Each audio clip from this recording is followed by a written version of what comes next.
है गाइज, तो कैसे हो आप सब। गाइज आज हम बात करने वाले हैं बैन के स्वॉर्मफायर की, जहां आज मैं आपके लिए लेकर आया हूं स्वॉर्मफायर के प्लेनेट, स्वॉर्मफायर की स्पीशीज और इससे रिलेटेड बहुत सारे इंटरेस्टिंग फैक्ट्स। जहां आज की इस वीडियो में आपको देखने को मिलेंगे स्वॉर्मफायर के कुछ कॉन्सेप्ट आर्ट जो कि स्वॉर्मफायर के लिए तब बनाए गए थे जब स्वॉर्मफायर प्री प्रोडक्शन स्टेज में चल रहा था, बोले तो बेन 10 एलियन फोर्स के टाइम। स्वॉर्मफायर से रिलेटेड कुछ रैंकिंग लिस्ट भी आपको इस वीडियो में देखने को मिलेगी और फैक्ट्स और इन्फॉर्मेशन तो आखिर है ही। बाकी अभी आपको पता होगा कि मैं डेली वीडियोस अपलोड करना शुरू कर चुका हूं, तो अभी से डेली आ जाया करो इसी टाइम वीडियो देखने के लिए। बाकी जो लोग इस चैनल के ऊपर आज पहली बार आए हैं या फिर जिन्होंने इस चैनल को अभी तक सब्सक्राइब नहीं किया है, वो भी इस चैनल को सब्सक्राइब कर लें, क्योंकि इस चैनल के ऊपर मैं बेन 10 से रिलेटेड ऐसे ही इंटरेस्टिंग वीडियो लाता रहता हूँ। तो फिर चलिए अब without wasting any more time let's begin.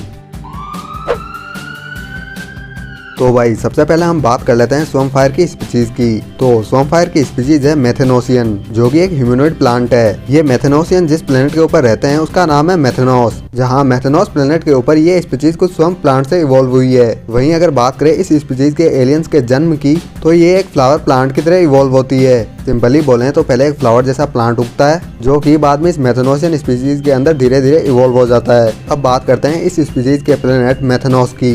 तो ये प्लेनेट एक टॉक्सिक प्लेनेट है, जिसका रीजन है कि इस प्लेनेट के अंदर बहुत ही ज्यादा मात्रा के अंदर मीथेन गैस है, और इस मीथेन गैस की वजह से इस प्लेनेट के ऊपर अक्सर आग भी लगती रहती है। और कई बार तो वो आग इतनी तेज लगती है कि उस आग की लपटें 20-20 फीट तक ऊपर चली जाती है। और इतनी ज्यादा मीथेन गैस होने की वजह से ही इस प्लेनेट का नाम मेथेनोस रखा गया है। वहीं मेथेनोसियन का नाम भी मीथेन से ही आया है। ये तो बात होगी स्वॉर्मफायर के प्लेनेट की। अब बात करते हैं बेन के स्वॉर्मफायर की, जिसकी शुरुआत करते हैं कुछ रैंकिंग लिस्ट से। तो बेन का स्वॉर्मफायर उन 4 एलियंस में से एक एलियन है जिनको बेन 10 ओमनीवर्स के टाइम पे पूरी तरह से फिर से रीडिजाइन किया गया था। स्वॉर्मफायर के अलावा वो 3 एलियन है, क्रोमास्टोन, ईटल और सॉक्सक्वॉच। वहीं क्रोमास्टोन और स्वॉर्मफायर तो 2 ऐसे एलियन हैं जिन्हें चलती हुई सीरीज के बीच में ही दोबारा से रीडिजाइन किया गया था। यहाँ मैंने रेत को इंक्लूड नहीं किया है क्योंकि उसे सिर्फ क्लॉथ मिले थे।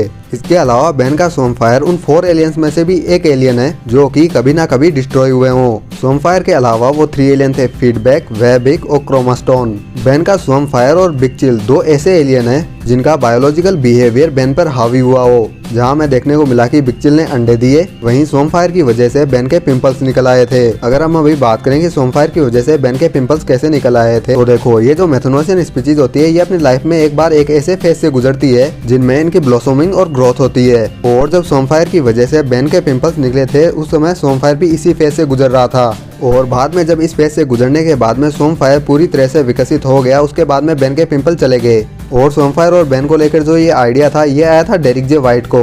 बेन 10 एलियन फोर्स के टाइम में बेन का स्वॉर्मफायर पहला बेन का ऐसा एलियन था जिसको उसने सबसे पहले यूज किया। बोले तो बेन 10 एलियन फोर्स में बेन सबसे पहले स्वॉर्मफायर में ट्रांसफॉर्म हुआ था। वहीं बेन 10 की ओरिजिनल सीरीज बेन 10 क्लासिक के अंदर बेन सबसे पहले हीट ब्लास्ट में ट्रांसफॉर्म हुआ था, जहां स्वॉर्मफायर की तरह ही बेन का हीट ब्लास्ट भी फायर पावर्स रखने वाला एक एलियन है। अगर आपने कभी स्वॉर्मफायर की वॉइस के ऊपर ध्यान दिया होगा तो आपने इस बात को नोटिस किया होगा कि स्वॉर्मफायर अपने नाक से बोलता है। नाक से बोलने का मतलब तो समझते हो ना आप, कुछ लोग बोलते हैं ना नेजली, जैसे अमेरिकन ड्रैगन सीरीज के अंदर जैक लॉन्ग बोला करता था। लेकिन यहाँ फैक्ट तो ये है कि स्वॉर्मफायर के तो नाक है ही नहीं, बेन का स्वॉर्मफायर तो नोजलेस है। कमेंट करके बताओ कि इस चीज को पहले किस किस ने नोटिस किया था। तो जैसा कि हम सबको पता है कि बेन का स्वॉर्मफायर एक काफी ज्यादा पावरफुल एलियन है, जिससे 6-6 जैसे बंदे काफी ज्यादा डरते हैं, जहाँ 6-6 तो बहुत ज्यादा डरता है स्वॉर्मफायर से। वहीं बेन 10 ओमनीवर्स के अंदर केविन की ठुड्डी के ऊपर जो एक्स का शेप देखा था, वो भी केविन को मिला स्वॉर्मफायर की वजह से। जहाँ इस सीन के अंदर आप देख सकते हो कि कैसे स्वॉर्मफायर ने केविन की ठुड्डी पे मारा और उसके एक्स शेप का वो साइन रह गया। अब बात कर लेते हैं स्वॉर्मफायर के कुछ कॉन्सेप्ट आर्ट की, जो कि तब बनाए गए थे जब बेन 10 एलियन फोर्स के टाइम पे स्वॉर्मफायर का ये character design pre production stage में चल रहा था।